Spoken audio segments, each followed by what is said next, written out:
tenzi kozowarini musati masvika moyo yedu yaneta nekumumirira yowarini yonguwa inopenya kwazvo kupenya kwembiri nekuonekwa kwenyu kozowarini tenzi mubude kumusha matononoka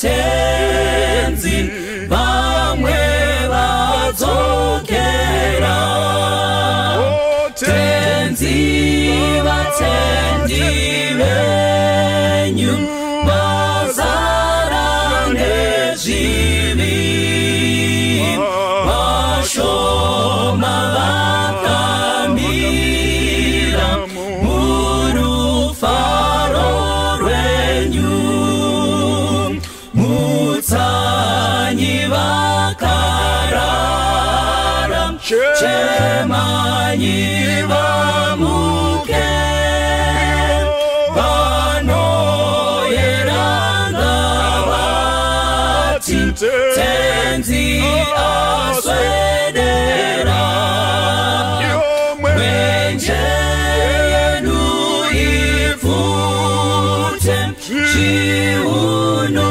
zvisungwe vese vagadzirire kumuona tenzi mutsanyi vakarara chemanyi vamuke vanoyeranga tenzi aswedera mwenje yenu ipfute zviuno zvisungwe vese vagadzirire kumuona tenzi vese vagadzirire kumuona tenzi.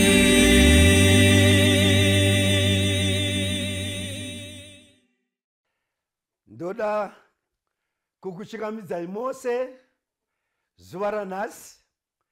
Tine nyaya yatoda kutaura yanetsa yakambotaurwa kare ikapiwa uri mubvunzo nevadzidzi pachavo.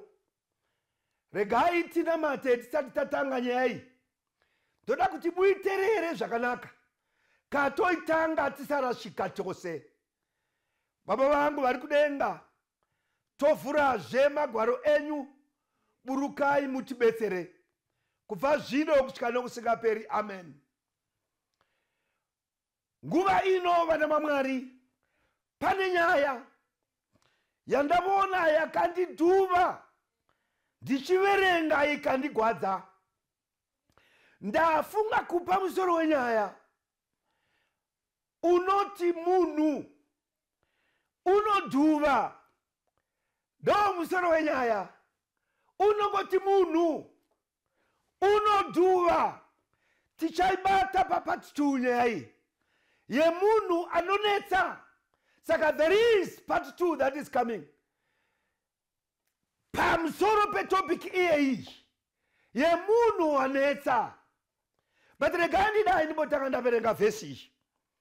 Kuna zvakazarwa chapter 16 verse 13. Handeitose nomusoro wenyaya. Iyi vhesi yandoverenga iyi inotaura pamusoro pomunhu wadhuva. Saka verse 13 ndoda kuverenga imi makateerera. Inoti pano pana zvakazarurwa chapter 16 verse 13. Inoti, ipapo ndakavona mweya yeshina mitatu yakaita sematafu. Regai momira. Panapa John uri kuona mweya yeshina. Saka now I know kuti kune mweya waMwari watoti mweya mutsvene. Saka zivai kana tiri pano panyika pano umwezve mweya. Mweya unonzi ndeweshina. Saka panapa John wakatoona iri mitatu. Mweya yeshina mitatu. Tiri kutaura pamusoro pemunhu wadhuva. Handeitose. Mweya yeshina mitatu yanga yakaita sematacha. Now, ukaverenga ichienda mberi inoti, ipapo ndakavona mweya yeshina mitatu yakaita sematafu ichibva, number 1, mumuromo weshato, number 2, nemumuromo wechikara, number 3, nomumuromo womuprofita wenhema. Saka now ndabona chimwe chinhu chiri panapa. Zvinhu izvi zvose zvinobva mumuromo womunhu. Saka ndati munhu unodhuva. Toda kumanya nezvinhu zvinobva mumuromo momunhu. Vhesi iyi inotaura pamusoro pomunhu ndasingazvivi. Asi now ndazoona kuti saka munhu waitaura mumuromo weshato ndomabuda zvinhu izvi. Munhu waitaura mumuromo wechikara ndomabuda zvinhu izvi. Munhu waitaura mumuromo zvichibva mumuromo womuprofita wenhema. Saka panapa ndatoda kuti ndinofanira kutora 3 hours. Because imwe neimwe ine 1 hour. But now regai ndibate part imwe yomumuromo womuprofita. Ndoda kuti timbotarira kuti kone mhaka yeidacha. There is a question pavhesi. Nemhaka yei Mwari akati dacha. Wakaregerei kuti gwere veshe rakareba ka. Wakaregerei kuti shumba ziguru rine simba kana kuti zizhou ziguru so. But wakatora chinhu chidoko doko chinonzi dacha, dafi. Mweya yeshina yakanga yakaita sematafi. Ini ndakati no. Regai ndimboinda kudacha. Ndivone kuti dacha rakamira sei. Why God said a frog? Nemhaka yei akatora chipuka chinonzi dacha achisiya nyoka. Nemhaka yei akatora chisikwa chinonzi dacha achisiya gudo. Saka ndakati ndofanira kumboinda panyaya yedacha apa ndivone kuti what are the characteristics of a frog. Ndokuona kuti number one, a frog does not have a permanent habitat. Ndati ndiri kutaura nyaya yemunhu. Dacha unogona kuriwana mumvura. Dacha unogona kuriwana dryland. Dacha unogona kuriwana muvhu. Dacha unogona kuriwana mumango. Dacha unogona kuriwana chiri mumuti. Dacha unogona kuriwana uchirima ikozotenda munguva yekurima. Uchirima negejo unongoona dacha ravhukunyugwa ratova muforo. Ndo dacha. Dacha can stay in water, it can also stay outside water. Ndiri kutaura nomunhu. Musoro wedu wenyaya unoti munhu unodhuva. Let me tell you, church, Satan knows the rubric of a church and that of the world. Saka now nyaya toda kutaura panapa inyaya yomunhu unoshandiswa naSatan kuti unogona kupinda pese. Kana ukaenda kuna Job chapter 1 inoti vanakomana vomunhu vakati vachizviratidza pamberi paMwari Satani akasvikavo. Zvinoreva kuti munhu unoshanda naSatani unogona kusvika pese. That is one characteristics of a frog. Now, dasha chimwe chinhu rine ruzha. It is very noisy. Vanorima muchazviwisisa. Kana mvura yanaya huvati kana uri kuruzevha, matacha achinyangadza. Ndadiri kutaura nyaya yemunhu.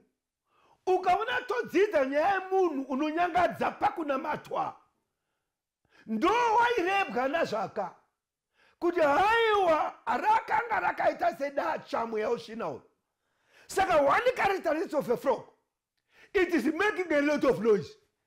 Pazvinamatwa nepakunamata. Cheshaka ungava mufundisi wako, ingava chechi yako, ungava muprofita wako, ungava mudzimai wako kana murume wako, are they not making a lot of noise as they pray, as they worship? Kana pangodero chenjera rinogona kuva dacha. Hallelujah. Iro dacha pacharo rinongosiya mazai pose pose. Dacha, meaning to say, dacha, they don't nurse their young ones. They just dump their children. Ndoda kuti muone why dacha rakaiswa. Takatarira kumunhu unonetsa. Because panapa kwanzi ndo mweya yesvina. Hallelujah. Chimwe chandakaona padacha, you cannot predict where the frog want to jump to next. Unogona kuti hai rokandiri time roda kuruka richienda uko, rotopinda nomudeya mako. Ndo zviri dacha. Ndati munhu unodhuva ndomusoro wenyaya. Saka nyaya iri panapa ndoyo munhu pakunamata. Wanetsa. Kana ukaona paita munhu une characteristics of a frog, chenjera unoshandisiwa nomweya weshida. Mweya weshida pachawo. Mirai niverenge Romans chapter 10 verse 1. Inoti ndoverenga makateerera. Hama dzangu, kuda kwomwoyo wangu ndipo urwu, nokukumbira kwangu kuna Mwari pamusoro pavo ndiko kuti vaponeswe. Tava kuvanhu pasoro po watobata vanhu kuti haiwa munyengetero wangu nokukumbira kwangu kuti vanhu vose ava vaponeswe. Saka ndati munhu unodhuva. Iwe mwe verse inotevera inoti, nokuti ndinovapupurira kuti vanoshingairira Mwari asi havaiti nokuziva. Tatova kumunhu, vanhu ava vanoshingairira Mwari asi havaiti nokuziva.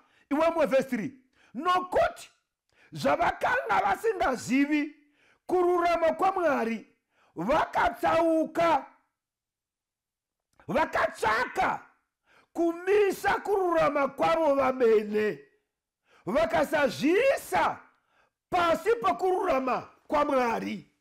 Munhu watotaura naye panapa mposoropo unoti haiwa ini munyengetero ndinokuti vanhu vose vapone. Nemhaka yekuti kushingaira kuripo imozviziva. Variko vanhu vanoshingaira kudarika iwo wakanditarira iwe. Vanoshingaira chaiko. Mwari ngatibetsere tigone kuziva munhu. Hallelujah. Miramon, vadzidzi vakambofudza rimwe zuva vakati kuna Jesu, Jesu, toda kuti utiudze kuti chiratidzo chokuuya kwako ndecha rini. Number 1. Number 2, ko zviratidzo zvokupera kwenguva, zvokuguma kwenyika zvichagova zvarini? Denda iverenga mani. Regai ndiverenge Matthew chapter 24. Matthew chapter 24. Ndoda kuti tiverenge verse 3. Inoti, wakati agara pagomo remuOrivhi, vadzidzi vake vakauya kwaari vari voga vakati, tiudzei kuti izvozvi zvichagova riniko, nechiratidzo chokuuya kwenyu nochokuguma kwenyika chichava chipiko. Right, iwe muwe Jesu wapindura. Jesu wakapindura akati kwavari, chenjerai kuti murege kutsauswa nomunhu. Ndobva watopedza, ndokutoinda watopedza. Akavapa bhinduro. Ini ndaifunga kuti uchati muchawa hondo, muchawa zvigwere zvichawanda, but ana udero wakati haiwa chenjerai munhu. Saka ndati munhu unodhuva. Munhu ndo unofanira kuchenjeregwa nemhaka yekuti munhu unodhuva. Saka handei kumunhu tiwe kuti munhu unodhuva sei. Jeremiah chapter 17 verse 5. Ndoda kuti tiverenge tose pana Jeremiah chapter 17 verse 5. Inoti panapa, zvanzi naJehovha, ngaatukwe iye munhu unovimba nomumwe munhu, unoita nyama yomunhu ruoko rwake, uno moyo unotsausa uno moyo unotsauka kuna Jehovha. Now verse 5 inoti, ngaatukwe munhu unovimba nomunhu. Saka ndati munhu unonetsa. Kana ukavimba nomunhu kudenga windi, variko vamwe vanhu vanotorera zvivi zvavo kumunhu. Hakuna munhu unogona kuregerera zvivi nemhaka yekuti iye pachake haana denga. Ndoda kuti tibanye, ndichaverenga mavhesi akati kuti timahwisise zvakanaka. Zvakazarurwa handei tose. Kuna zvakazarurwa chapter 12. Ndoda kuti tange pana zvakazarurwa chapter 12. Tiverenge verse 7. Handei tose. Zvakazarurwa chapter 12 verse 7. Inoti, zvino kurwa kwakavapo kudenga. Mikaeri navatumwa vake vakarwa neshato, shato ikarwa nevatumwa vayo. Tiri kutaura pamusoro pomunhu unonetsa. Panapa todzidza nyaya yeshato. Pakaita hondo kudenga. Mikaeri neshato, shato moiziva ndiyo Satani akakandirwa pano pasi. Saka pakaita hondo, great controversy nazvino iripo. Kusvika Satani akandigwa pano panyika. Ini ndakabafuka kuti ko wakanyengera vanani vaakagwa navo kudenga. Anza iri pa verse 3 chapter same chapter inoti, ipapo kudenga kwakaonekwa chimwe chiratidzo ichi,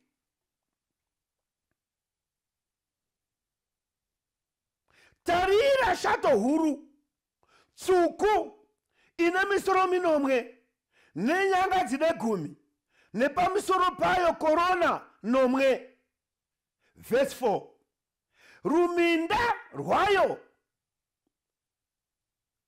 rukakweva chetatu chengirosi dzokudenga, ndokudzikandira pasi panyika.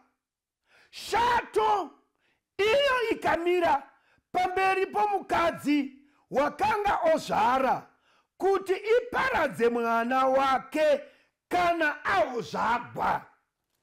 Apada kudenga denga kwakaonekwa chiratidzo. Tarira shato ndi Satani yakanyengera chetatu chengirosi. Yakanyengera sei? Yakanyengera noruminda.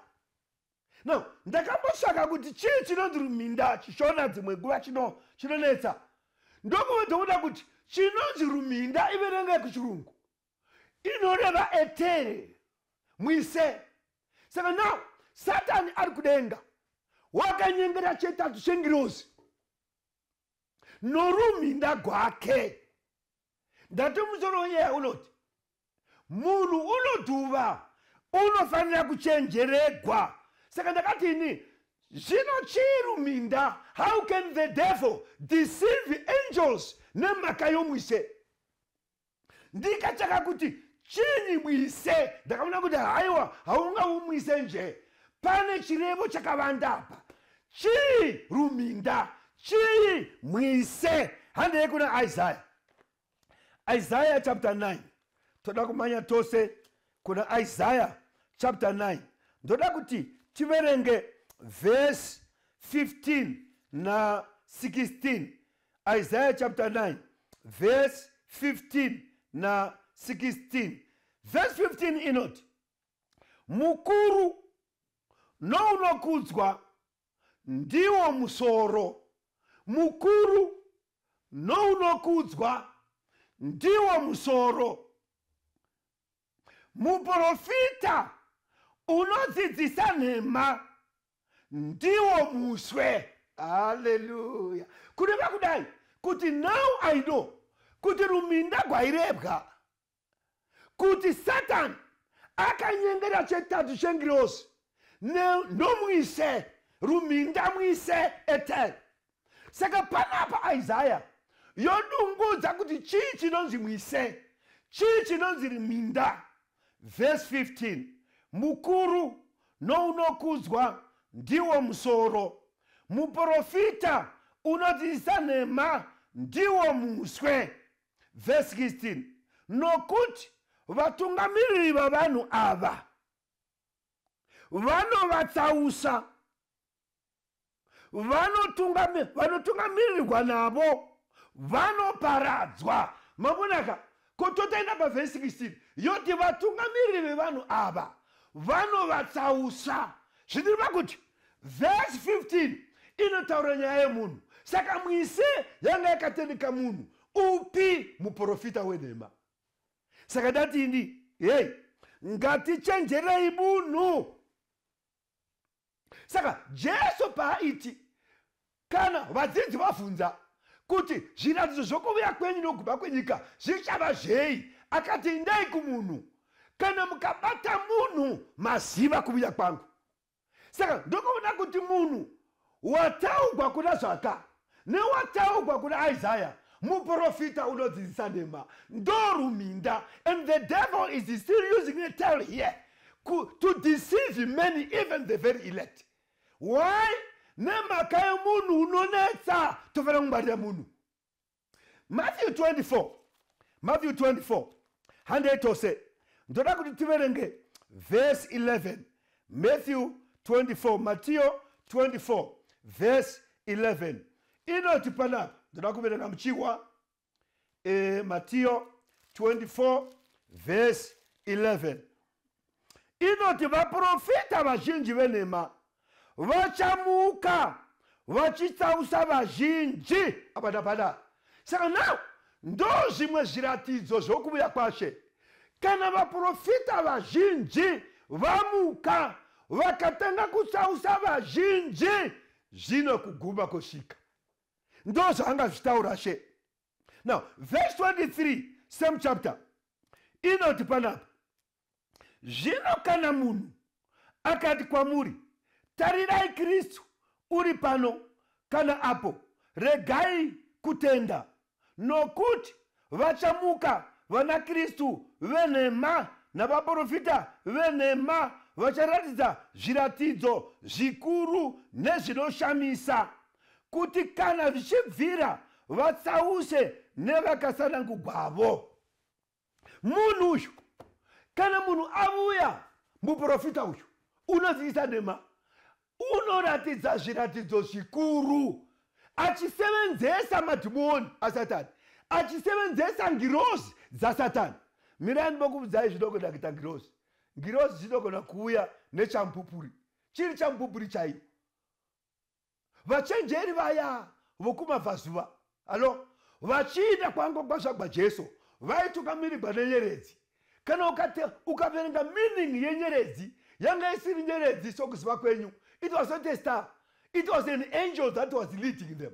Saka ngirozi dzogona kuzvichinja dzigova nyeredzi, ngirozi dzogona kuchinja ugova moto. Moses achivona gwenzi wakaona gwenzi richipfuta uri moto iri ngirozi yakanga yapinda mugwenziso. Saka musatya moto. kana mukaenda kumarinda, don't worry about moto muchiti zvidhoma. Yes, imbiro dzaSatani. Regai ndikuudzei, the safest place to be is the graveyard. Kaona wasvibigwa uri kubasa uchitya matsotsi kurawa, take the route of the graves. Ikoko kwakanyarara kucemetery, hakuna chero ukabona moto, imbiro dzaSatani dziri mabasa adzo. Saka panapa manje vaprofita ava vachaita zviratidzo zvikuru uye zvinoshamisa. Mwari ngatibetsere tirege kushamiswa nezvikuru zvinoitwa nevaprofita. Kana vasina kumira pamutemo waMwari, mweya yeshina yakaita sematafi, nokuti inogona kupinda mumuchechi, inogona kuita kushe. Ndoda kuti muwe panapa kuna Acts, katika verenga Acts chapter 13 handeitose Acts chapter 13 nokukasika. Yes, Acts chapter 13. Ndoda kuti tiverenge titange paverse 6. Inoti verse 6. Vakati vagura chiwi chose kusvika paPafos, vakawana imwe n'anga. Right, handeitose. Vakati vagura chivi kusvika paPafos, vakawana imwe n'anga. Imwe munoziva kuti hatindi kun'anga, hatikonzalti n'anga, munozviziva. Panapa kunonzi vakawana imwe n'anga. Handemberi tiri paverse 6. Vakati vagura chiwi chose kusvikira paPafos, vakawana imwe n'anga waiva muprofita wenhema. Haleluya. Zvinhu kudai iko zvino n'anga dzavashoma asi n'anga dzawanda. Handawikwa n'anga dzavashoma asi n'anga dzawanda.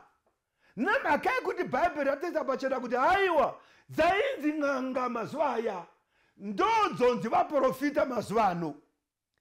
Saka n'anga dzakabva uko dzavona kuti isu hakuchina uchavuya kuzoshopegwa. Regai tiende muchechi tochinja zita rokuti n'anga tozviti tiri vaprofita. Saka verse 6 yoti vakati vagura chiwi chose kusvika paPafos, vakawana imwe n'anga waiva muprofita wenhema ari muJudha, zita rake rainzi Bari Jesu, Bar Jesus. Mabona zvaita n'anga. N'anga yabva kwayanga igere ichinzikama kuti uko ndokune n'anga, ndokuva ndokupinda muchechi, ndokuva yozviti ndiri muprofita. Yati ndiri muprofita ndokuva yatozvipa zita rokuti Bar Jesus. The word bar in Greek zvinoreva son of. Jesus boziva ndiye Jesu Kristu. Saka n'anga yakadzoka manje yoti ndini muprofita, ndinonzi mwanakomana waJesu Kristu, iri muchechi. Saka musoro wedu wenyaya wati munhu unodhuva, unozvishandura kuita zvose kuti akunyengere. Iwe verse 7. Waiva pamubati wenyika wainzi Sergio Paul, munhu wakachenjera, iye ndokudana Bhanabhasi naSauro achitsvaka kunzwa shoko raMwari. Asi n'anga iyo Erimasi, nokuti ndiro zita rake kana richishandurwa, akavadzivisa achitsvaka kutsausa mubati pakutenda. Now, iwewe paita mubati nonzi Sergio Paul wanga ari king, ndokudana Paul kuti azomuparidzira naBhanabhasi. Saka vadana Paul munzvimbo make ndomanga muno muprofita wenhema wainzi Bar Jesus, iri n'anga. But vanhu tinonyengegwa nokuti Jesu Jesu Jesu Jesu, iyo ndima ichiboti havasi vose vanoti ishe vachapinda mubushe bwaMwari. Saka uyu Bar Jesus wakati achiona Paul achiuya achienda kumubati, kudzivisa Paul nokuti waida kurasisa kutsausa mubati Sergio Paul. Teremoni kushata kwomuprofita.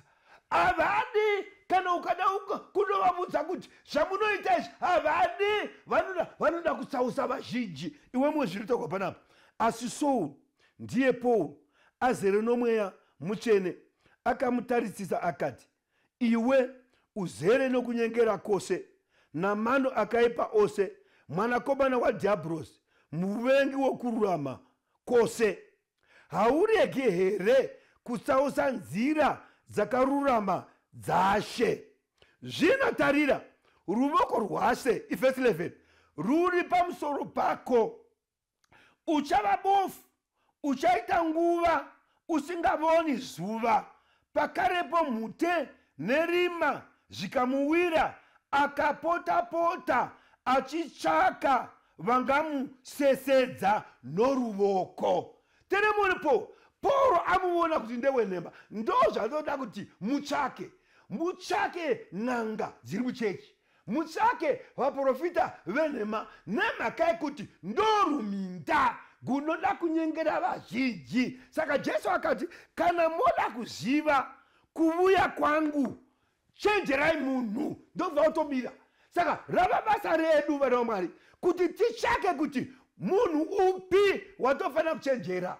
Muprofita wenhema, he can even be able to deceive the very elect. Mwari ngatibetsere tigone kuziva munhu. Munhu uyu ndo wakataurwa kuna zvakataurwa chapter 16. Munhu uyu ndo wakataurwa kuna zvakataurwa chapter 12. Munhu uyu ndo uri pano nhasi ava muprofita wenhema asiyaimbo n'anga. Mwari ngatibetsere tizive n'anga dziri muchechi. Manga muchiziva here kuti kune imwe ndima inoti, dzokerai kumurayiro kana vasingatauri sezvinoreva kuprofita kwebhuku iyi, havangavi nechiedza chamangwanani. Ndoda kukuudzai kuti vose n'anga idzi nevaprofita vose kana vasina kutsika pamaprinciples omutemo wake, ivavo ndevenhema. Vari kuva muvanhu vaimbi mumachechi enyu, vanogona kuimba zvokwadi, asi vasina kutsika pamutemo. Vaprofita venhema in'anga. Kana uchimba uchiita vopombwe, uri muprofita wenhema, uri n'anga kudenga windi. Kana uchiparidza uku uchireva nhema uchiba, uri muprofita wenhema kudenga windi. Vari kuva muvanhu vanogona kutungamirira machechi, vamwe vanogona madhikoni makuru anozikamwa. Asi kana uchireva nhema, kana usvika kudzibaba kuna mai vako, uri muprofita wenhema, in'anga yakabva kushe, ndokuuya muchechi, ndokubva kuti ndonzi bha Jesus. Mwari ngatibetsere tigone kuziva munhu. Kana taziva munhu, ndine imwe nyaya iyi regai tiitaure papati 2 yenyaya iyi, yenyaya yomunhu. Tiwe kuti chini munhu, tomuziva sei munhu, nokuti munhu ndoruminda gwasara, ndogwakawisa nyenyedzi dzokudenga, ndokuchakwisa vose. Mwari atiitire nyasha nguva ino nemhaka yeshoko rake ravuya zvakanaka. Pauro unotochengetera hake woti vaurevo urombo muchechi varimo uye vanoshingaira zvikuru. Ende munozviziva kuti unoshingaira zvikuru, unozviziva kuti vanoshingaira zvikuru, munozviziva kuti tose sechechi tinoshingaira zvikuru. Asi kana Mwari akaburuka usemura gore, tinogona kusangana naye here? Kana anza yedu iri no, tiri n'anga, tiri vaprofita venhema, totoda Jesu kuti atibetsere. Regai ndinamati, asi ndinamata zvichida pane vamwe vanoti haiwa, ini kubva zvino ndoda kuchenjerera munhu. Kubva zvino ndamuziva munhu kuti muprofita wenhema. Kubva zvino ndamuziva kuti n'anga, munhu usina kutsika pamutemo. Ndamuziva kuti munhu muprofita wenhema, munhu unotoita basa raMwari asingaiti nomwoyo wese. Unoti ini Mwari ndibetserei so that I can be a true prophet. Ndoda kuva munhu unokushandirai ndisingarevi nhema. Ndoda kuchenjerera vanhu vanouya sevaprofita dziri n'anga, kuti ugone kuvanjenga, ugone kuvachenjerera nokuti vanodhuva. If you are such a one, raise your hand as I pray. Mwari wangu vari kudenga, maita ine chirovo chenyu, taziva munhu. Toda kuti timuchenjerere patinenge tichifamba munyika ino noupenyu hweino nyika. Mwari tidzivirirei kuvaprofita venhema, tidzivirirei kun'anga, tidzivirirei kumunhu wakaipa. Nesuwo Mwari tinatsei, tinongova n'anga, tinongova vaprofita venhema, nemhaka yekuti patenge tichita basa renyu tinomindamisa murayiro wenyu. Zvino kana tisingaiti sezvinoreva murayiro, hatikoni kukuonai She. Mweya wenyu uburuke, mutinatse sikaizve mwoyo yedu patsva, tigone kuva venyu chose. Muzita renyu rinogara nokusingaperi. Amen. Hallelujah.